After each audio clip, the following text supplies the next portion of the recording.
Desa Sala, sebuah pemukiman kecil yang terletak di tepi Sungai Bengawan Solo, adalah tempat yang damai dan sejahtera, dikelilingi hutan lebat yang menyediakan kayu bakar dan menjadi habitat satwa liar. Sungai Bengawan Solo tidak hanya menjadi sumber air bagi kebutuhan sehari-hari penduduk, tetapi juga mendukung pertanian yang menjadi mata pencaharian utama.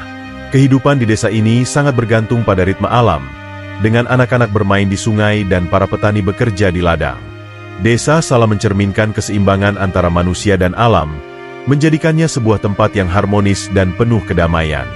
Pada awal abad ke-18, Kartasura menjadi pusat kerajaan yang penting bagi Kerajaan Mataram Islam, yang pada masa itu menjadi salah satu kekuatan besar di Pulau Jawa. Kota ini berkembang pesat, menjadi pusat politik, ekonomi, dan kebudayaan. Di sini, kerajaan mengendalikan perdagangan, mempengaruhi wilayah sekitarnya, dan membentuk budaya Jawa yang kaya melalui sistem pemerintahan yang dipimpin oleh raja. Namun, meskipun makmur, Kartasura tidak terlepas dari masalah internal yang mengganggu kestabilan kerajaan. Ketegangan antara kalangan bangsawan, terutama dalam perebutan kekuasaan, serta konflik dengan kelompok-kelompok lain di dalam kerajaan, mulai memunculkan gejolak yang memperlemah kontrol raja. Dalam kondisi ini, Kartasura mengalami berbagai tantangan yang memperburuk situasi politik di kerajaan, terutama ketegangan antara kerajaan dan kekuatan kolonial Belanda yang semakin mendominasi wilayah Jawa. Persaingan internal di kalangan keluarga kerajaan dan pengaruh eksternal dari Belanda semakin memperburuk keadaan, memicu ketidakstabilan yang pada akhirnya mempengaruhi pemerintahan dan kesejahteraan rakyat. Ketidakpuasan terhadap sistem pemerintahan yang ada menambah ketegangan, yang pada puncaknya akan membawa peristiwa-peristiwa besar yang mengubah jalannya sejarah kerajaan, termasuk pemberontakan dan pergeseran pusat pemerintahan menuju lokasi baru yang lebih strategis. Pada tahun 1742, ketegangan yang telah lama terpendam antara komunitas Tionghoa dan Kerajaan Mataram akhirnya meledak menjadi pemberontakan besar yang dikenal dengan nama Geger Pecinan. Ketidakpuasan kaum Tionghoa terhadap kebijakan diskriminatif kerajaan, termasuk pajak yang tinggi dan pembatasan ekonomi, menjadi penyebab utama meletusnya pemberontakan ini. Kerajaan Mataram pada saat itu berusaha mengontrol komunitas Tionghoa yang berkembang pesat dalam perdagangan dan perekonomian. Tetapi di sisi lain mereka juga sering diperlakukan dengan ketidakadilan, yang memicu perasaan terpinggirkan dan marah. Ketegangan sosial ini semakin meningkat saat pemerintah lokal di Kartasura memberlakukan kebijakan yang lebih keras terhadap orang-orang Tionghoa, yang akhirnya menyebabkan mereka merasa tidak punya pilihan selain memberontak.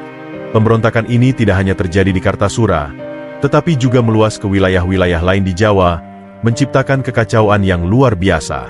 Komunitas Tionghoa yang berjumlah cukup besar di kota-kota perdagangan utama seperti Surabaya dan Semarang ikut terlibat dalam pemberontakan, berusaha menggulingkan pemerintahan Mataram yang dianggap tidak adil. Konflik ini menyebabkan kerusakan besar pada infrastruktur kota dan menewaskan banyak orang, baik dari pihak pemberontak maupun pasukan kerajaan. Akibat dari Geger Pecinan, Keraton Kartasura mengalami kerusakan yang parah, yang akhirnya memaksa raja dan keluarga kerajaan untuk melarikan diri ke Ponorogo, menghindari kehancuran lebih lanjut. Pemberontakan ini menjadi titik balik dalam sejarah Mataram, yang mengarah pada perubahan besar dalam struktur pemerintahan dan akhirnya mempengaruhi keputusan untuk memindahkan pusat pemerintahan ke lokasi baru. Pemberontakan yang dipicu oleh Geger Pecinan pada tahun 1742 berakibat fatal bagi Keraton Kartasura. Keraton yang sebelumnya menjadi simbol kejayaan dan pusat kekuasaan kerajaan Mataram Islam kini runtuh akibat serangan dari berbagai pihak yang tidak puas dengan pemerintahannya. Masyarakat yang marah atas kebijakan yang diberlakukan oleh raja, ditambah dengan kehadiran pasukan Tionghoa yang melakukan pemberontakan besar, menyebabkan struktur pemerintahan kerajaan menjadi kacau.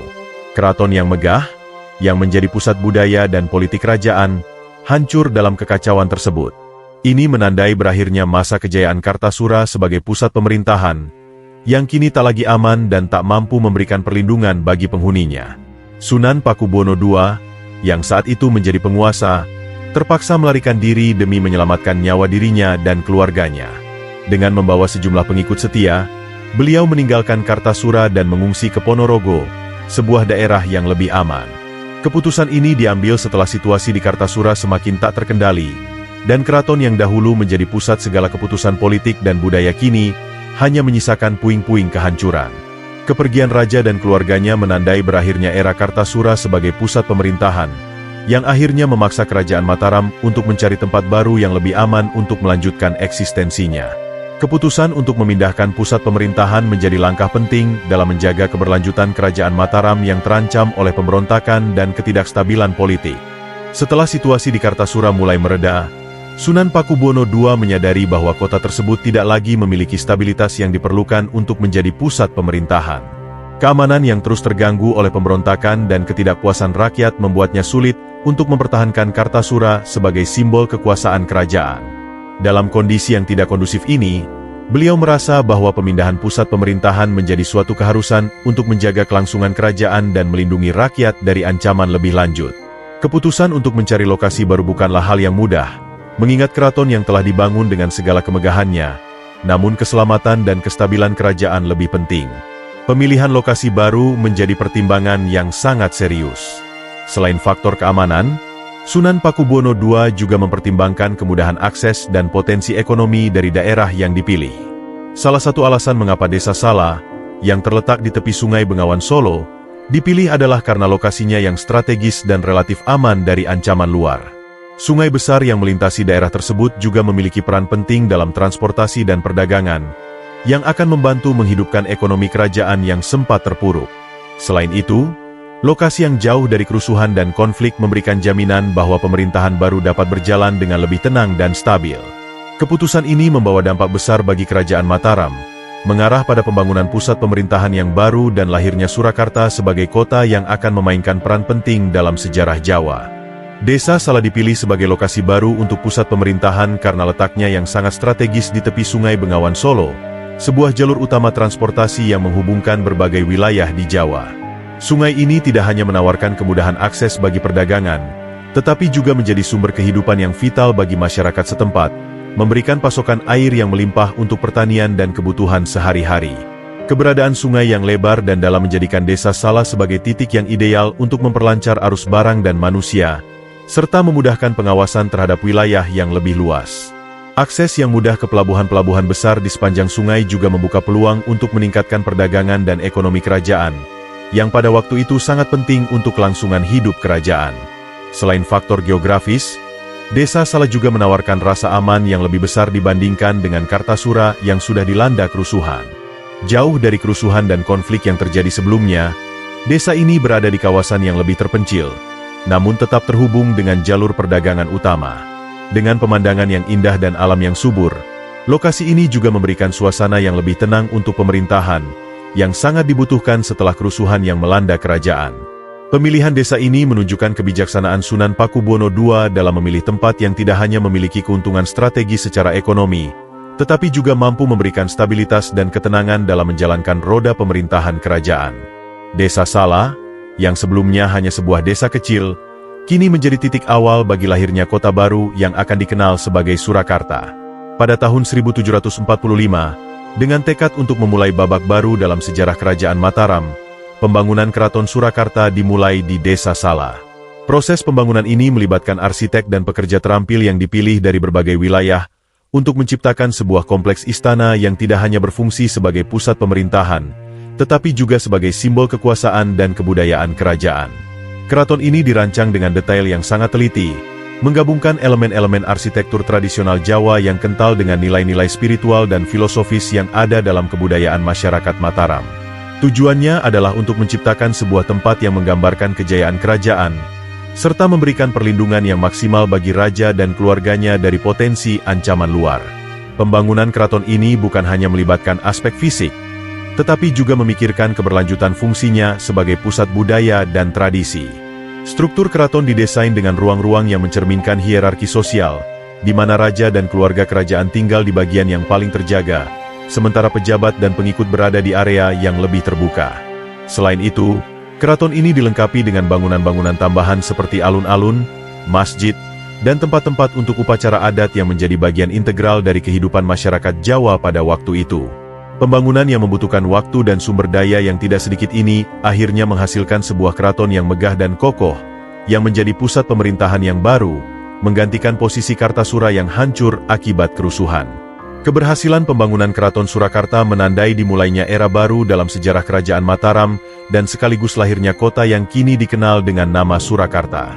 Pada tanggal 17 Februari 1745, setelah melalui proses panjang dan penuh tantangan, Keraton Surakarta Hadiningrat secara resmi diresmikan.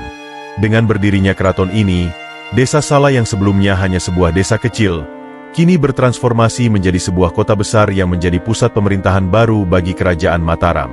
Pembangunan keraton yang megah dan dilengkapi dengan berbagai fasilitas penting, seperti alun-alun, masjid, dan rumah-rumah para pejabat kerajaan, menjadi simbol kekuatan dan keberlanjutan kerajaan.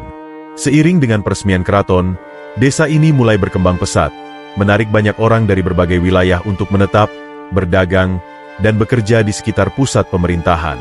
Kota yang dulunya sepi dan sederhana kini menjadi pusat aktivitas politik, ekonomi, dan budaya yang memancarkan pengaruh luas di Jawa.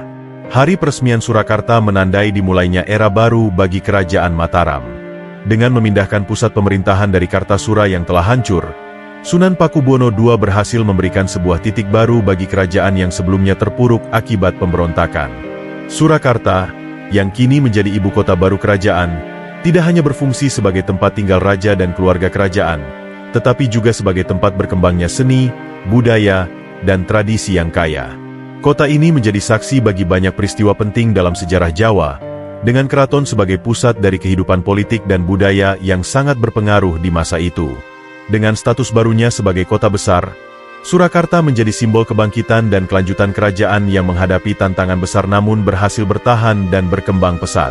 Pada awalnya, Desa Sala dikenal dengan nama tersebut di kalangan penduduk setempat dan keraton, yang berarti sebuah tempat yang aman dan makmur. Namun, seiring dengan masuknya pengaruh Eropa, terutama Belanda, nama desa ini mulai mengalami perubahan. Orang Belanda yang kesulitan mengucapkan Sala, lebih memilih untuk menyebutnya Solo, sebuah pengucapan yang lebih sederhana dan lebih mudah diucapkan dalam bahasa mereka. Sebagai kekuatan kolonial yang memiliki pengaruh besar pada wilayah Jawa, Belanda memainkan peran penting dalam penyebutan nama tersebut, dan lambat laun, sebutan Solo mulai diterima oleh masyarakat luas. Nama baru ini pun menjadi lebih dikenal, terutama di kalangan orang Eropa dan pedagang asing yang sering berkunjung ke kota tersebut. Seiring berjalannya waktu, penggunaan nama Solo semakin meluas dan menjadi populer di kalangan masyarakat Indonesia, meskipun nama resmi kota tetap Surakarta.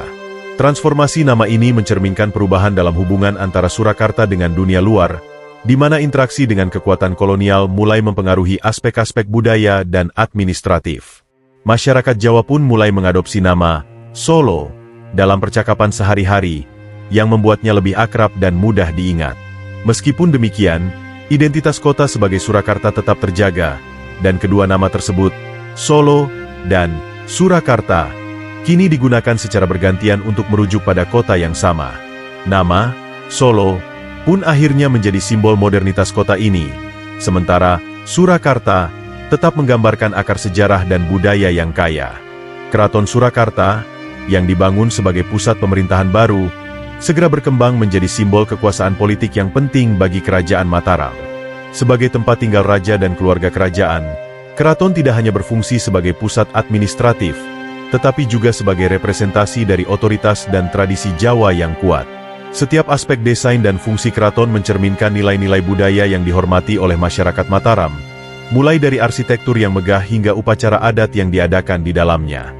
Keraton Surakarta menjadi tempat di mana keputusan-keputusan penting kerajaan diambil, sekaligus tempat berkumpulnya para pejabat tinggi dan bangsawan yang memiliki pengaruh besar dalam pemerintahan. Simbolisme kekuasaan ini diperkuat dengan kehadiran elemen-elemen budaya yang mendalam, seperti gamelan, tari, dan wayang yang menjadi bagian integral dari kehidupan sehari-hari di keraton. Seiring dengan perkembangan keraton, kota Surakarta mulai tumbuh pesat sebagai pusat kebudayaan Jawa. Berbagai tradisi yang sudah ada sejak zaman Kerajaan Mataram, seperti perayaan-perayaan besar, upacara keagamaan, dan seni pertunjukan, semakin diperkenalkan dan diperkuat di Surakarta. Kota ini menjadi magnet bagi para seniman, budayawan, dan intelektual yang berkunjung atau menetap untuk merayakan dan mengembangkan tradisi Jawa yang kaya. Surakarta tidak hanya menjadi tempat bagi pelestarian seni, tetapi juga pusat pemikiran dan kreativitas di Jawa, di mana budaya dan politik berjalan beriringan. Sebagai kota yang memadukan kekuasaan dan kebudayaan, Surakarta menjadi cermin dari kemegahan dan kejayaan Kerajaan Mataram, sekaligus tempat lahirnya tradisi yang diwariskan turun-temurun hingga kini.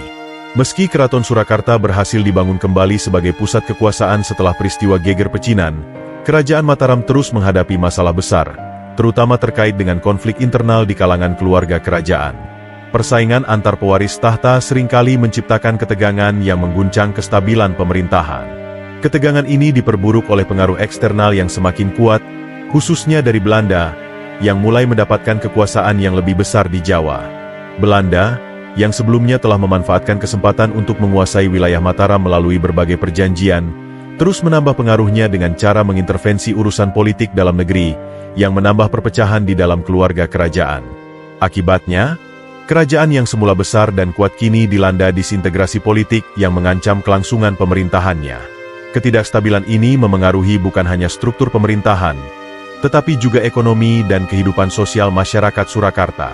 Sebagai pusat kekuasaan, Surakarta berada di bawah tekanan untuk mempertahankan kontrol terhadap wilayah yang semakin terancam oleh dominasi Belanda. Meskipun kerajaan tetap memegang kendali di keraton, pengaruh Belanda di luar keraton semakin dominan, yang mengarah pada pengurangan kekuasaan raja dan pembatasan kebijakan kerajaan. Sementara itu, ketegangan dalam keluarga kerajaan juga memperburuk keadaan, dengan pihak-pihak yang saling berebut kekuasaan, berusaha memperoleh dukungan dari berbagai faksi yang ada. Semua faktor ini membentuk latar belakang yang terus mengancam stabilitas Surakarta, yang meskipun menjadi simbol kebangkitan, namun terus terperosok dalam konflik yang sulit diselesaikan tanpa perubahan besar dalam sistem pemerintahan. Pada 13 Februari 1755, sebuah peristiwa penting dalam sejarah kerajaan Mataram terjadi dengan ditandatanganinya Perjanjian Giyanti. Perjanjian ini, yang didorong oleh tekanan internal dan eksternal, secara formal membagi kerajaan Mataram yang dulunya besar menjadi dua entitas terpisah, yaitu Kasunanan Surakarta dan Kesultanan Yogyakarta. Perjanjian ini bukan hanya merupakan hasil dari perundingan antara raja dan keluarga kerajaan, tetapi juga merupakan langkah yang diambil oleh Belanda untuk lebih memanfaatkan situasi ketegangan internal di Mataram dan mengurangi ancaman terhadap kekuasaan kolonial mereka. Sebagai bagian dari perjanjian ini, Surakarta tetap mempertahankan statusnya sebagai ibu kota, tetapi secara politik harus berbagi kekuasaan dengan Yogyakarta yang juga menjadi pusat pemerintahan baru bagi sebagian besar wilayah Mataram. Pembagian ini mengakhiri persatuan kerajaan yang sebelumnya ada, menciptakan dua kerajaan yang bersaing, meskipun keduanya tetap di bawah pengaruh Belanda. Pembagian wilayah ini membawa dampak signifikan bagi politik dan kehidupan sosial di Jawa. Meskipun Surakarta dan Yogyakarta masing-masing mempertahankan otonomi dalam beberapa aspek, keduanya tetap terikat oleh perjanjian yang mengharuskan mereka untuk berbagi wilayah dan sumber daya. Ketegangan antara dua kerajaan ini, yang dimulai dari pembagian kekuasaan, terus berlanjut dan mempengaruhi dinamika sosial serta politik di seluruh Jawa. Sementara Surakarta tetap menjadi simbol kekuasaan yang lebih tua, Yogyakarta dengan cepat berkembang menjadi pusat kebudayaan yang kuat, menciptakan persaingan antara kedua kerajaan tersebut. Belanda, yang diuntungkan dengan perpecahan ini, semakin memperkuat cengkeramannya atas kedua wilayah tersebut, memanfaatkan persaingan antara Surakarta dan Yogyakarta untuk menjaga kekuasaan mereka di Jawa. Dengan demikian, Perjanjian Giyanti menjadi salah satu titik balik yang menentukan bagi sejarah kerajaan Mataram dan memberikan fondasi bagi perkembangan dua kerajaan yang berpengaruh di masa depan. Seiring dengan perjanjian-perjanjian yang ditandatangani oleh raja-raja Jawa dengan Belanda, pengaruh kolonial semakin memperbesar kendali mereka terhadap kerajaan Mataram, terutama setelah pembagian wilayah yang terjadi melalui Perjanjian Giyanti. Belanda mulai memainkan peran yang lebih dominan dalam kehidupan politik di Surakarta, dengan mengendalikan banyak aspek pemerintahan, meskipun raja masih memegang tampuk kekuasaan simbolis. Dalam praktiknya, Belanda melalui VOC atau Perusahaan Hindia Timur, mengatur kebijakan ekonomi, militer, dan administrasi, mengarahkan Surakarta menjadi pusat administrasi penting yang menghubungkan kekuasaan kolonial dengan kerajaan lokal.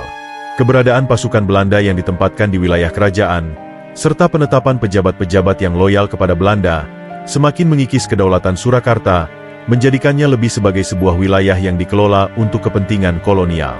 Pusat kekuasaan Surakarta yang dulunya murni merupakan simbol kemegahan kerajaan Mataram kini turut diwarnai dengan kehadiran Belanda, yang memanfaatkan Surakarta sebagai pangkalan untuk mengatur jalannya pemerintahan kolonial di Jawa. Kontrol Belanda atas ekonomi juga semakin terasa, dengan fokus pada komoditas yang menguntungkan bagi mereka, seperti rempah-rempah, gula, dan produk pertanian lainnya. Meskipun Surakarta masih mempertahankan beberapa elemen kebudayaan dan tradisi Jawa, pengaruh Belanda dalam kebijakan ekonomi dan politik menambah ketegangan di dalam kerajaan. Belanda semakin memperkuat pengaruhnya dengan mengendalikan jalur perdagangan dan memanfaatkan konflik-konflik internal di kalangan bangsawan kerajaan, yang semakin membuat Surakarta menjadi bagian dari sistem kekuasaan kolonial. Pengaruh Belanda yang begitu besar mengubah wajah Surakarta, yang dulunya otonom, menjadi sebuah entitas yang lebih tunduk pada kepentingan kolonial, meskipun tetap mempertahankan beberapa aspek tradisi dan kebudayaan lokal. Keberadaan Surakarta di tepi Sungai Bengawan Solo, yang merupakan salah satu jalur transportasi utama di Jawa, memberi keuntungan besar bagi perkembangan ekonomi kota ini.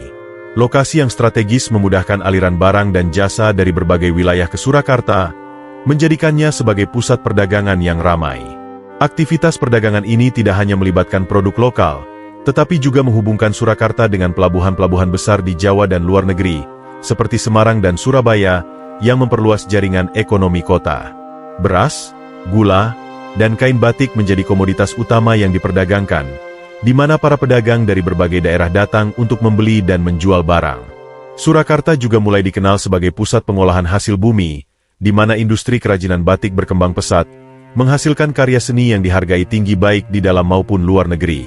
Selain perdagangan, kemajuan ekonomi Surakarta juga ditopang oleh sektor pertanian yang subur di sekitarnya, terutama yang dihasilkan dari lahan-lahan yang dibasahi oleh aliran Sungai Bengawan Solo. Pertanian beras menjadi tumpuan utama penduduk yang mendukung kelangsungan hidup kota ini. Gula, yang diproduksi di beberapa pabrik gula yang didirikan di sekitar Surakarta, juga menjadi salah satu komoditas utama yang memberikan kontribusi besar terhadap ekonomi kota. Batik, yang merupakan warisan budaya Jawa, menjadi produk unggulan yang tidak hanya diperdagangkan di pasar lokal, tetapi juga diekspor ke berbagai daerah di Indonesia dan mancanegara.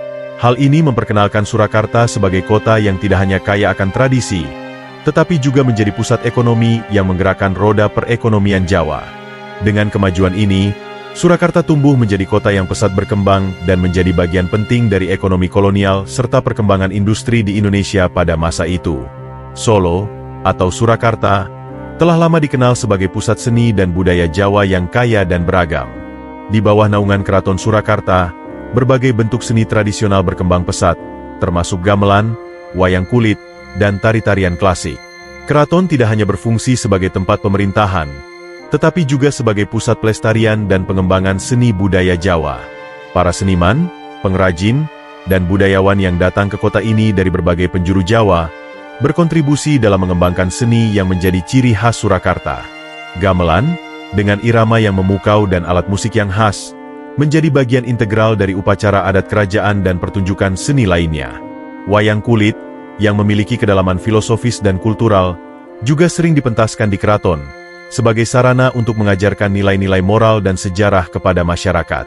Selain itu, tari-tarian tradisional seperti tari bedaya, tari gambyong, dan tari serimpi, menjadi bagian dari identitas kota yang semakin berkembang. Surakarta juga dikenal dengan festival seni yang rutin diadakan, yang menarik perhatian para penonton dari berbagai daerah bahkan mancanegara. Melalui kegiatan-kegiatan ini, tradisi budaya Jawa yang telah ada sejak lama tetap dijaga dan dihargai oleh generasi penerus. Keraton Surakarta berperan sebagai pelindung seni dan budaya, dengan mengundang para seniman untuk tampil di depan publik dan memberi mereka dukungan dalam berkarya.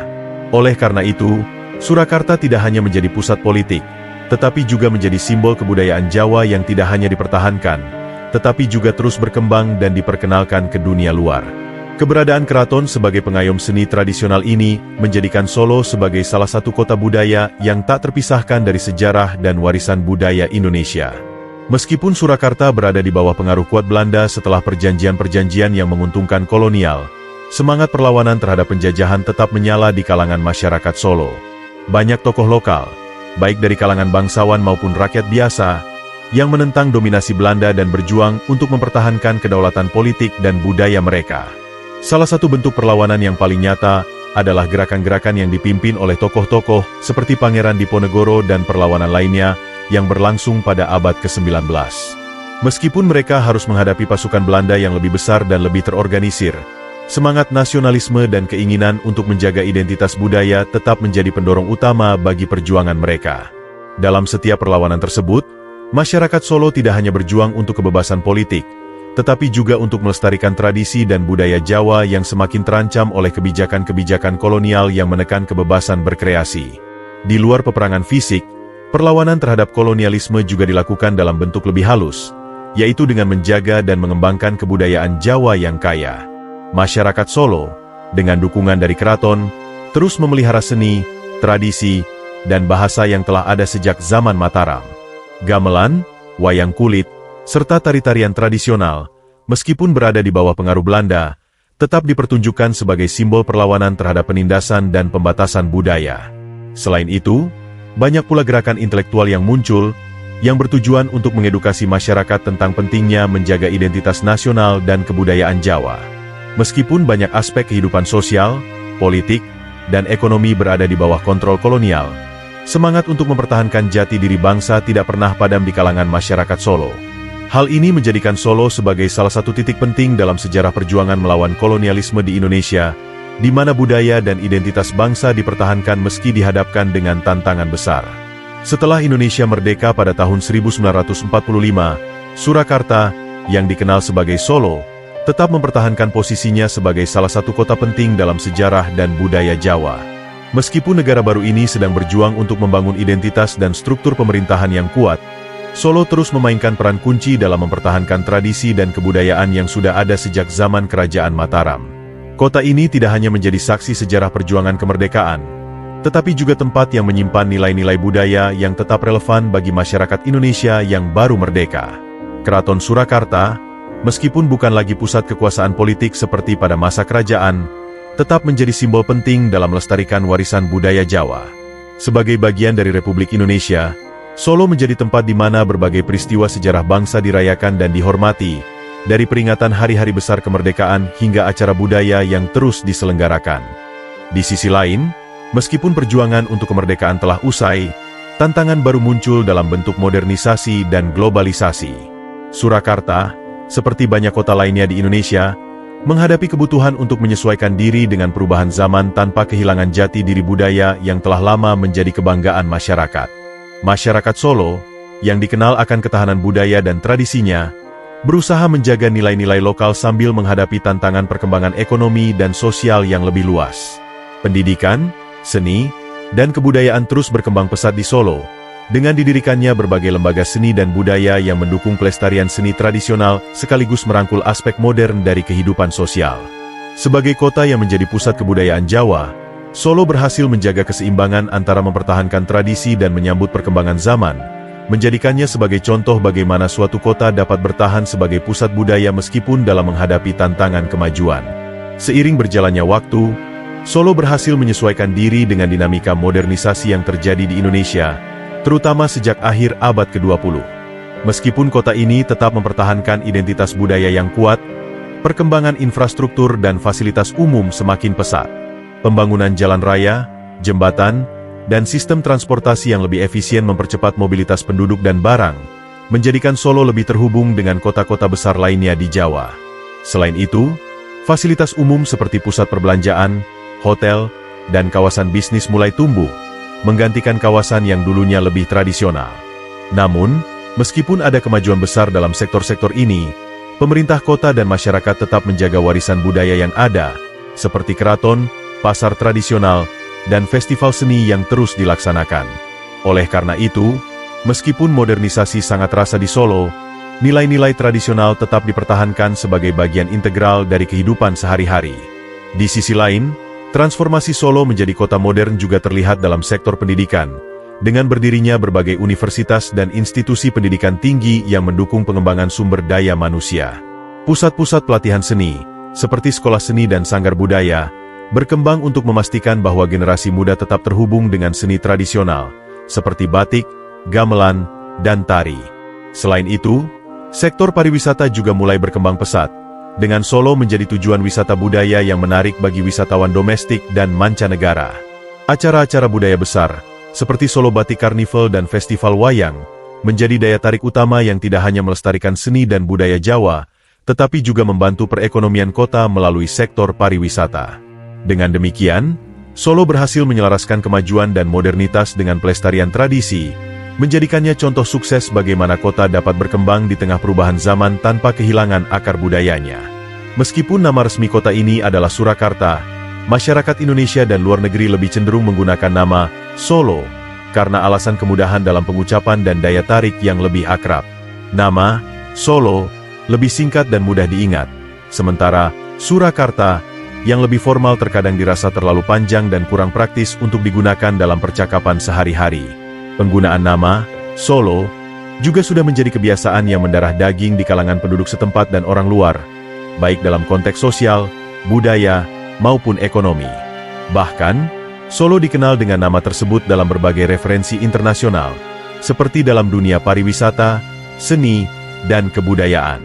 Ketika orang membicarakan kota ini, mereka sering menggunakan nama Solo untuk menggambarkan kota yang ramah, berbudaya, dan kaya akan sejarah. Keakraban nama Solo bukan hanya berlaku di dalam negeri, tetapi juga di kalangan masyarakat internasional yang mengenal kota ini melalui berbagai festival budaya, seni tradisional, dan industri kreatif, seperti batik. Kota Solo telah menjadi simbol kebudayaan Jawa yang mudah dikenali, dan nama Solo sering digunakan untuk menggambarkan karakter kota yang lebih santai dan terbuka. Nama ini semakin populer melalui promosi wisata yang mengusung aspek keunikan budaya lokal, termasuk seni, kuliner, dan tradisi yang masih kental di kota ini. Meskipun pemerintah tetap menggunakan nama Surakarta untuk urusan resmi, dalam kehidupan sehari-hari dan dalam banyak event internasional, Solo menjadi nama yang lebih dikenal. Nama, Solo, menjadi ikon yang mewakili harmoni antara tradisi dan modernitas yang tercermin dalam dinamika kehidupan kota ini. Solo hari ini merupakan contoh sempurna dari kota yang berhasil memadukan tradisi dan modernitas. Meskipun banyak kemajuan yang terjadi, seperti perkembangan sektor ekonomi, infrastruktur, dan teknologi, tradisi budaya tetap menjadi jantung kehidupan kota ini. Keraton Surakarta, yang menjadi simbol dari kekuatan dan warisan budaya Jawa, masih berdiri tegak sebagai pusat kebudayaan dan tempat pelestarian seni tradisional.